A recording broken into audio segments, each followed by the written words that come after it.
Hola, bienvenidos a 99%, el ciclo de entrevistas centrado en la metodología de trabajo, en las disciplinas necesarias para alcanzar la excelencia. Hoy nos acompaña Julio Velasco, que lo ha ganado todo como entrenador de vóley, una especialidad que a su vez se ha expandido hasta convertirse en una referencia para otras disciplinas. Incluso Pep Guardiola preguntándole el cómo lo hace. Lo ha ganado todo, desde campeonatos de la Argentina, panamericanos, asiáticos, europeos, mundiales, competir en los Juegos Olímpicos, llegar hasta la final, hasta convertirse en, considerado hoy, uno de los mejores entrenadores del siglo XX y lo que va del XXI. Le preguntaremos básicamente el cómo lo hace. Vamos.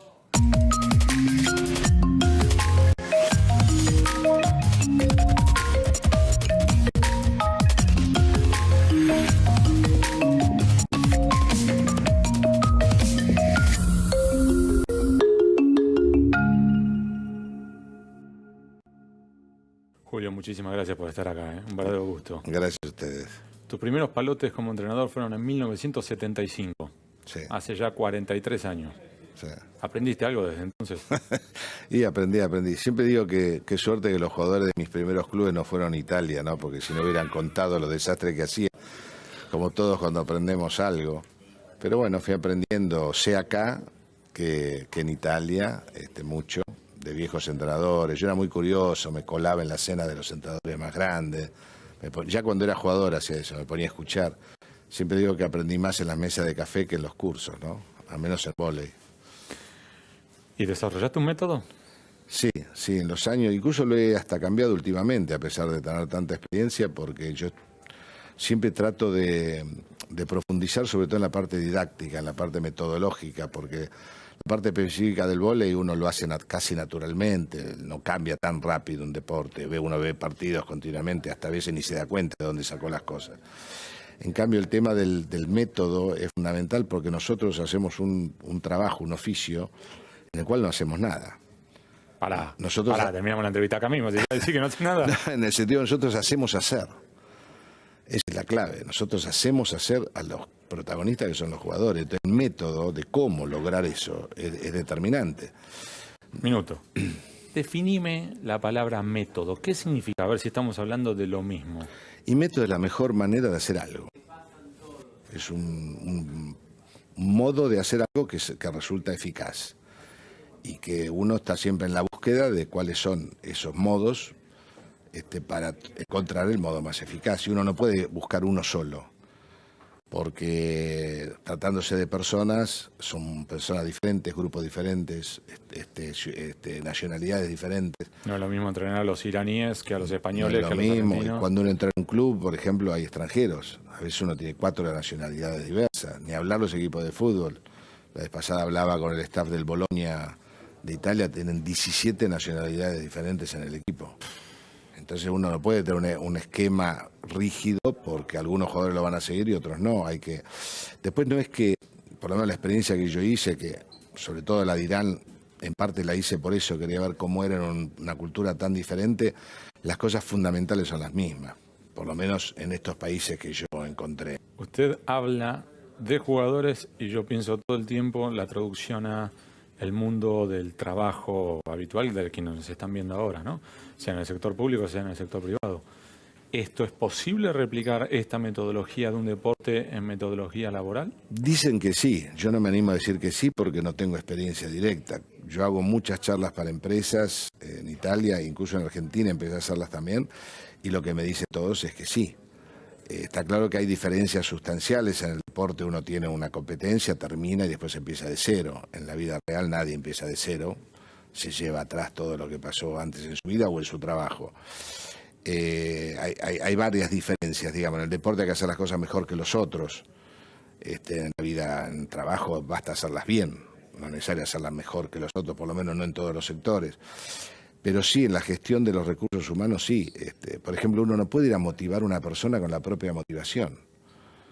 Porque uno puede tener una determinada motivación, pero con el que está hablando tiene otra. Uno puede ser un soñador, muchos empresarios que ya son súper ricos y trabajan 12 horas por día. ¿Por qué? Bueno, porque la empresa es su sueño, es su razón de vida. Pero el empleado que trabaja por el sueldo, su razón de vida es simplemente llevar el sueldo a la familia. No tiene, entonces uno va y pretende que tenga un sueño y respeto, el empleado no dice nada, pero dice, vos tenés el sueño porque sos el dueño y yo gano un sueldo. ¿Cómo es dirigir a un grupo así? ¿Qué implica en la práctica? Y en la práctica implica tener un buen equilibrio entre de establecer normas y dejar mucha libertad. Para mí es muy importante convencer a los jugadores, no imponer, pero hay veces que hay que imponer. Es siempre una cuestión de equilibrio para mí. Yo tengo una visión dialéctica de las cosas. ¿Cómo se le nota que estudió filosofía, no? O sea, los opuestos conviven, ¿no? Equipo, individuo, normas y libertad. O sea, es siempre no contradicciones que se rechazan, sino contradicciones que se mantienen juntas justamente porque son contradicciones que funcionan cuando están juntas. Completa libertad no funcionaría y reglas demasiado estrictas y para todo tampoco. Entonces se trata de convencer a los jugadores, de convencerlos de que es importante que se cuiden, que duerman, que además porque un equipo de jóvenes, si uno pretende de controlar todo, ellos se divierten en hacerlo sin que uno se dé cuenta. Yo se lo digo enseguida, le digo, yo ni pretendo porque sé que ustedes van a inventar algo para que yo no me dé cuenta. Y es un modo también de convencerlos, ¿no? Como diciendo, les doy el rol de que ustedes ganan, pero pierden ustedes. O sea, yo no es que estoy acá yo estoy para ayudarlos a ganar o a ser mejor. O sea, mi rol es, bueno, siempre un tratar de llegar a la cabeza y al corazón de los jugadores. A veces se logra y a veces no. Pep Guardiola dice que usted dice que a su vez para llegar a la cabeza y el corazón hay distintos abordajes según cada uno. Exacto. Que uno no puede aplicar una regla general para todos. Exacto. Con lo cual usted tiene que abordar, por ejemplo, en este caso, 24 jugadores, usted tiene que ir abordando las Son 14 más los colaboradores. Sí, sí. Y sí, pero es que yo continuamente pienso en los individuos. O sea, hay una idea del juego de equipo, del trabajo de equipo, que es que la individualidad se disuelve en el equipo. No, no es así. La individualidad no se disuelve, está siempre presente. Los seres humanos somos individuos. Se trata de ponernos de acuerdo que para que funcione hay que jugar de equipo. Pero yo cuando pienso en cada jugador, en todo, desde la técnica, la condición física o las características físicas, mentales, de motivación, de todo, cada uno yo lo pienso como una entidad en sí misma. Y tengo que hacerlo jugar en equipo. Y a veces funcionan juntos y a veces no. Y no es que no funcionen en ningún otro lado. Por ahí en ese contexto no funciona porque es como una química, ¿no?, entre los componentes. ¿Qué implica delegar? ¿Qué implica esto que hablábamos antes de empezar? Que en determinadas ocasiones uno es el que hace, ¿sí? Bueno, me subo al auto, voy hasta un lugar. Hay otro momento en el que te pido por favor que vayas a... Y como entrenador usted siempre está tratando de plasmar ideas a través de terceros. ¿Cómo juega con esto de, incluso en el intento de dar ejemplos? Mira, se golpea así y tiene la tendencia natural, me imagino, de intentarlo usted mismo. Sí. Bueno, yo uso dos aspectos del método. Uno es con los jugadores, donde yo lo que trato es de que ellos participen, porque el jugador tiende, y más si respeta al entrenador, a hacer lo que el entrenador dice. Porque es más cómodo, ¿no? Es la ley del menor esfuerzo. El ser humano busca siempre, incluso a nivel fisiológico, el menor esfuerzo, porque es un instinto de sobrevivencia de la especie, del ser biológico. Entonces yo los estimulo a que participen, por eso les hago muchas preguntas. Yo no siempre les digo esto se hace así. Yo les pregunto, los hago llegar a la conclusión a través de ellos mismos. ¿Cómo? ¿Qué le pregunta? Y por ejemplo le pregunto, vos usaste esa solución, ¿funcionó? No. ¿Por qué? Y se quedan al principio cuando están acostumbrados. Y dicen, por esto. Entonces, ¿qué otra solución puede haber? Tal otra. Y por ahí pierdo un poquito de tiempo, pero después eso funciona porque además que los ejercicios también los varío mucho, manteniendo la esencia. Pero los ejercicios tienen que ser parecidos al juego, no tienen que ser cosas que no tienen nada que ver con el juego. Pues el cerebro funciona en modo específico, no sería un tema largo, el cerebro no funciona en términos generales, como en cambio muchas veces está organizada la educación, que parece que se desarrolla el concepto matemático, no es así, porque se desarrolla son habilidades matemáticas específicas que después al final son una capacidad matemática, no al principio. Pero esto pasa con el movimiento, pasa con todo. Entonces, son ejercicios que mantienen la esencia del juego, pero les voy cambiando las tareas y se las pongo por escrito. Entonces ellos tienen que mirar, ir y hacer el ejercicio, a ver si lo hacen bien sin que yo intervenga. Eso, lo pone por escrito. Sí, ahora sí, pero por muchos años yo no usé ese método. Eso lo aprendí en Estados Unidos. Sigamos en esta dinámica y abondemos. ¿Y cuál es el sentido de jugar con una orden escrita? Que ellos primero saben lo que se va a entrenar, porque yo lo pongo en el vestuario primero, Sí. además del gimnasio. Saben lo que va a haber en el día. Y segundo, cuando ellos tienen que leer y entender, más difícil Empiezan a entender. internalizar. Claro, es más difícil entender. Ya activan la mente. Porque yo los coloco en el campo, digo, les facilito. Hay veces que hay que facilitar y hay veces que no. Por eso siempre ese juego de equilibrio, ¿no? Contradictorio. Hay veces que hay que facilitar, hay que ayudarlo, porque no le sale. Entonces ahí la didáctica es para facilitar. Pero si siempre facilitamos, le hacemos un mal. Porque ahí se mete el mecanismo de la ley de menor esfuerzo y se deja llevar, ¿no? Entrename.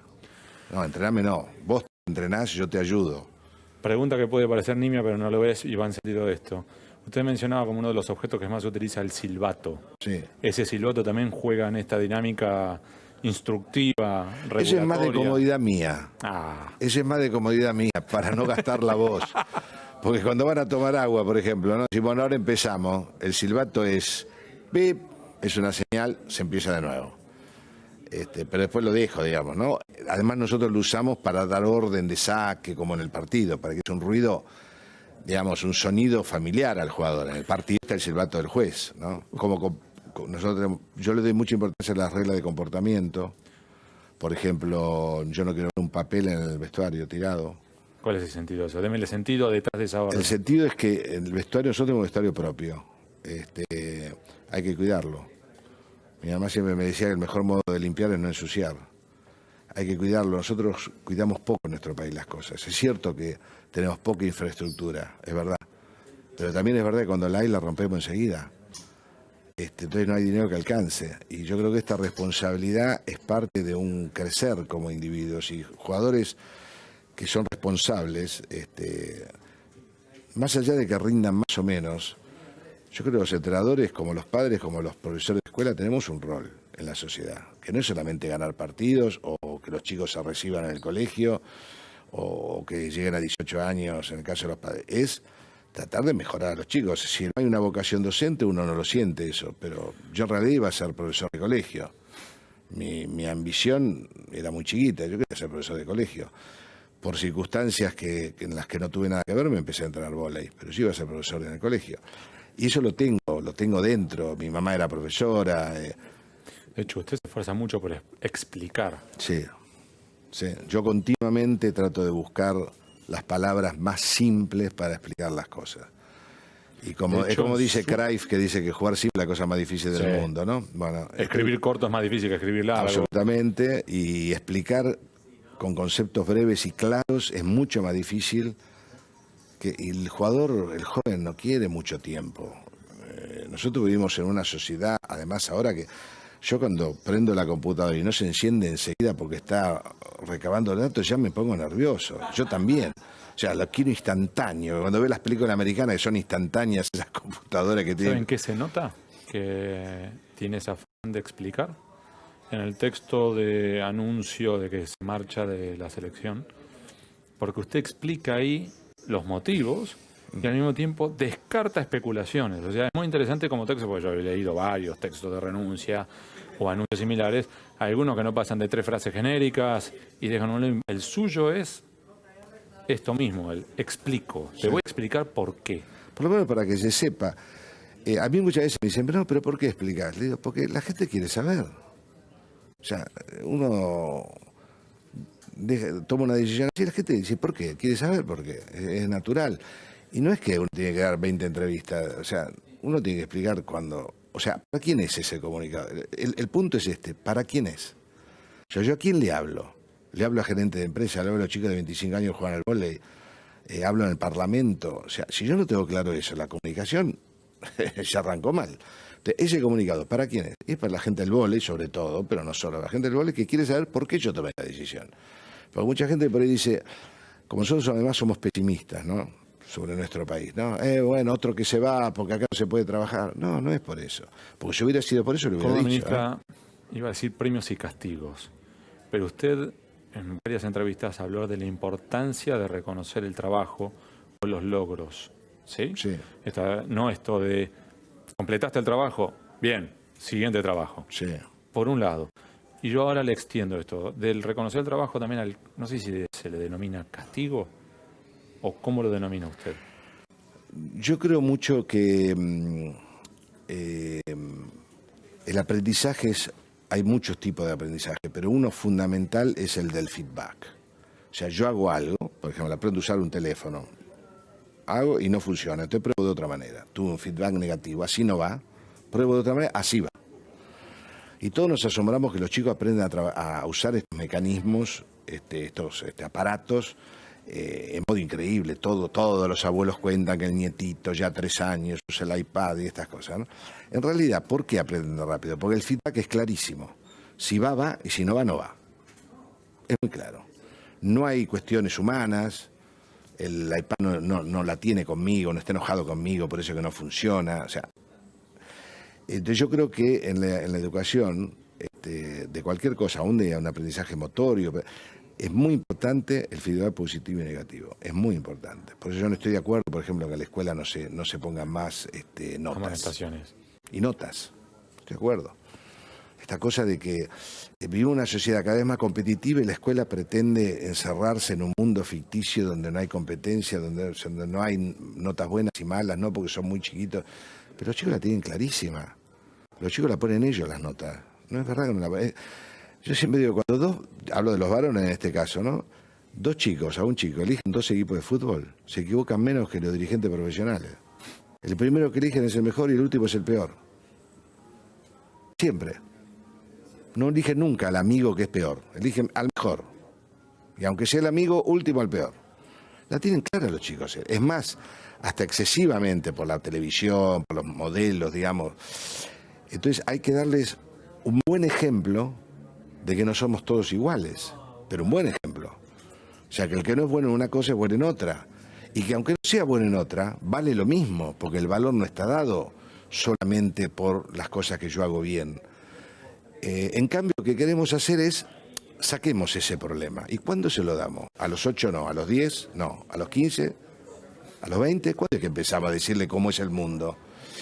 Entonces yo creo que el premio y recompensa tiene que ser más, no que yo le doy un premio y una recompensa, sino que es el feedback. No funciona, cambia. Si funciona, seguí. Usted llegó a seleccionar argentino en 2014. Sí. ¿Lecciones aprendidas?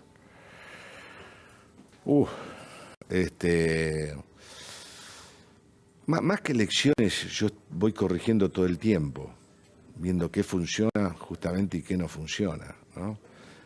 Cuánto, hay veces, es siempre un juego de equilibrio, entonces hay veces que uno apunta mucho a una cosa y se va de mambo y hay que bajar un cachito y aumentar acá.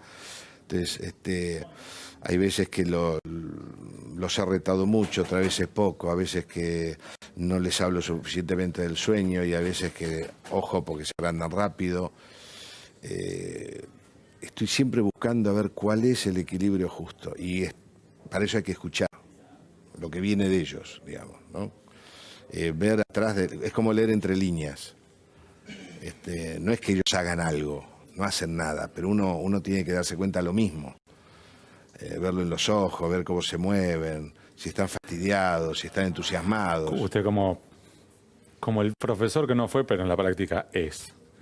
Usted se da muy rápida cuenta cuando hay un jugador que es distinto. Y no estoy hablando de talento, ¿eh? Estoy hablando de intereses, de gustos. No sé si muy de rápido, pero estoy atento a eso. Estoy atento. No todos aprendemos de la misma manera, por ejemplo. Hay jugadores que el desafío los enciende. Y hay jugadores que el desafío, si es muy grande, por ahí los pone en una situación difícil. ¿Sabe por qué le preguntaba esto? Pues yo, cuando preparando esta entrevista, vi otras entrevistas, videos y demás. Hay una en la cual Pep Guardiola habla de cuando lo llamó a usted, estando en Italia, y lo invitó a almorzar. Y era el entrenador en aquel tiempo, no, ya se había retirado, el entrenador del mítico equipo de voleibol de la selección italiana, Julio Velasco, donde ganó todo y después de ganarlo todo lo volvió a ganar todo. Y me quedé fascinado por las cosas que dijo, por cómo lo dijo, y dije, hostia, este tío, tengo tiempo aquí en Roma, porque en Roma solo estaba con Batistuta en el banquillo, que no jugamos nunca, y tenía tiempo y digo, tengo que hacer algo, y al final decidí llamarle. Me presenté y digo, señor Velasco, soy Pep Guardiola, hola, ¿qué tal? No sé qué, nada, que me encantaría invitarle a comer. Sin una pretensión, invitarle a comer. Y me dijo, mira, Pep, cuando decidas entrenar tienes que tener clarísima una cosa. No intentes cambiar los jugadores. Los jugadores son como son. Y lo primero que pensé en realidad fue cuál puede haber sido su reacción. Es decir, acá me está llamando un jugador de fútbol que usted podía conocer o no. Pep ya era conocido, pero, Sí. pero para mí debió ser interesante la reacción suya, diciendo, qué interesante que este jugador de fútbol me quiera invitar a almorzar, porque ya lo muestra como un muchacho distinto, un muchacho que salía de él, y eso me imagino que usted debe vislumbrar repetidas veces a lo largo de estas décadas, es decir, este muchacho tiene algo distinto. Para él es súper talentoso como deportista, pero tiene un plus, tiene un algo. Bueno, es que el tener capacidad de aprendizaje y ganas de aprender es un talento también. Me parece el talento ¿Cómo es siempre... eso? Y nosotros vemos como talento solamente al que les salen fácil las cosas técnicas, digamos. Pero la capacidad de aprendizaje no es una consecuencia de la inteligencia solamente, es una capacidad en sí misma. Hay gente muy inteligente que no tiene gran capacidad de aprendizaje. O sea, es muy inteligente y algunas cosas las aprende rápido, pero uno lo saca de ahí. No, otra cosa no la aprende rápido porque no tiene esa capacidad de aprendizaje en general. Lo que pasa es, bueno, es muy bueno en eso, es muy talentoso en eso. Y por ejemplo, una cosa que me han dicho en las empresas de alto nivel tecnológico no van a buscar a los mejores promedios de las universidades. No les interesa.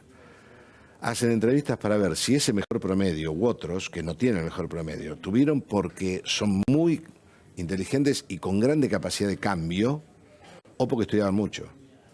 Porque si es porque estudiaban mucho, no les sirve. Porque el cambio es tan vertiginoso hoy en día, tan vertiginoso, que no hay tanto tiempo para estudiar. Hay que tener capacidad de cambiar rápido, porque cambia, sobre todo estas empresas que trabajan con tecnología, porque en el deporte la tecnología cambia lentamente, pero en esas empresas, entonces ellos dicen, nosotros no nos interesa el que estudia mucho y sacó siempre 10, porque si no tiene capacidad de cambio rápido, necesita estudiar mucho para saber, a nosotros no nos sirve. La capacidad de aprendizaje es una capacidad en sí misma y yo miro mucho de los jugadores jóvenes si tienen capacidad de aprendizaje, no solamente si tienen talento en el sentido que le viene la cosa fácil. Esta va a ser mi última pregunta y le pido que se tome el tiempo que usted considera necesario antes de responder. A la luz de estas 4 décadas largas que usted lleva entrenando grupos, liderando, que han ganado premios, pero más allá de eso, da igual. A quien lo está viendo ahora, ¿cuáles serían los 3 consejos de lo que usted ha internalizado que usted le daría a alguien que está empezando ahora? ¿A entrenar un grupo o a liderar un grupo? No sé si 3, pero la primera es ser auténtico. No querer ser lo que uno no es, no tener posturas de imitando a otros grandes líderes o entrenadores o lo que sea. Ser uno. Los grupos respetan la autenticidad y destruyen al que no es auténtico. Le buscan la pelea al que no es auténtico. La segunda, si queremos liderar, que significa guiar y no mandar, tenemos que saber mucho de lo que pretendemos liderar. Saber en concreto, específico, no con frases generales. Frase que leímos en un libro reproducidas tal cual, el grupo lo ve como esta la leyó en un libro, donde ven que uno sabe. Y cuando uno no sabe, que sí que uno no sabe. No hay ningún problema. Los staff han crecido en el deporte por la conciencia de los entrenadores que no sabemos todo. Entonces traemos especialistas que sepan. Y la tercera, a ver si podemos decir una tercera, no es importante lo que nosotros decimos, es importante lo que llega. Nosotros podemos saber mucho y si llega poco, sabemos 100 y llega 20, vale 20, los otros 80 valen 0. Y por ahí otro sabe 50, pero llegan 30, saben más que nosotros. En el rol este es así. Si después queremos escribir un libro, por ahí el que sabe 100 vale más. Pero cuando tenemos que guiar personas es cómo hacemos para llegar. Y estamos, creo, todos los que hacemos este tipo de trabajo, constantemente investigando cómo llegar a ellos, cómo convencerlos, cómo movilizarlos, cómo motivarlos, cómo explicarles. Si no lo hacen, es mi problema. Entonces, por último, diría, para mí muy importante, podemos criticar, hay que criticar, pero no juzgar. Sobre todo a los jóvenes. El juicio lleva a la inmovilidad. Tanto para mí, para él, yo soy así. Y no va a cambiar su opinión sobre mí. En cambio, la crítica es sobre una cosa concreta. Esto lo hiciste mal, esto hiciste mal. No, vos hacés las cosas mal, esta es la diferencia. Esto lo hiciste mal, hacelo bien porque vos podés. Y ese porque vos podés hace la diferencia. Te critico porque lo hiciste mal, pero hacelo bien porque vos podés. Y si no agrego ese vos podés, que no es en la frase, es en todo el comportamiento, el otro se pone a la defensiva, se bloquea. Porque todos nos bloqueamos en algo. Yo cuento siempre cuando doy charlas, yo me bloqueo con la computadora. Cuando se me bloquea la computadora, me siento un idiota. ¿Pero por qué me siento un idiota? No es para tanto. Y sin embargo me siento un idiota. Y me bloqueo y me transformo en una persona estúpida prácticamente. Tengo que llamar a alguien que me lo resuelva. Entonces siempre pienso, no tengo que crear esto. No tengo que crear esto. No tengo que hacerlos sentir estúpidos. No, acá no se trata de mostrar que yo sé más. Acá se trata de que ellos hagan bien. Y toda mi función es que ellos hagan bien. Un entrenador es su equipo, no es otra cosa que su equipo, sino que se dedica a dar conferencias. Alguna vez me dedicaré, cuando me cansaré de entrenar, a dar conferencias. Bueno, ahí está bien. Pero cuando tengo un equipo, yo soy mi equipo, en el bien y en el mal, y no otra cosa. Julio, muchísimas gracias por acompañarnos. Gracias a ustedes. Un placer. Gracias. Y ustedes, gracias y hasta la próxima. Chau.